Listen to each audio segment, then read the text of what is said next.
Good morning সবাইকে। আমি মাসিরে কইছি যেহেতু তোর কাজ নাই আজকে, তুই তাহলে তরকারিগুলো একটু কাটতে করতে লাগ। দেখো কতগুলো সবজি কাটছি একসাথে। দেখো দেখো এখানে সয়াবিন কাটতেছে বয়ে বয়ে। তাই বাবুরে কাটতে কুটতে দাও, তারপরে তাই রেডি করে দিলে তারপরে যে রান্না। এত সুখী মানুষ আমি আমার জীবনে দেখছি না। সিস্টেম গ্যাসের রান্না তো সবজিটা আগে রেডি করে দিতে লাগে, তারপরে রান্না করতে। তুই কাটতে রান্না অসুবিধা আছে না? আমি চাকু দিয়ে কাটতে পারি না। তা শুধু খাইতে পারে। খাইতাম পারি, খাওয়ানটা সবাই জানে। হ্যাঁ, খাইতে পারবো বাবা। খাওয়ানটা যে সারি দিলে খাইবো পেট বুড়া।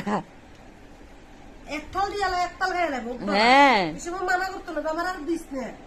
খাওয়ানোর ফার্স্ট দরবারের শেষ, এটা তো সিস্টেম হই। বলো দো পারা রান্না। হ্যাঁ বলো দে কোনোদিন রান্তো না। না, তোর বাপরা আনতো না তো কোনোদিন। ওকে ওকে।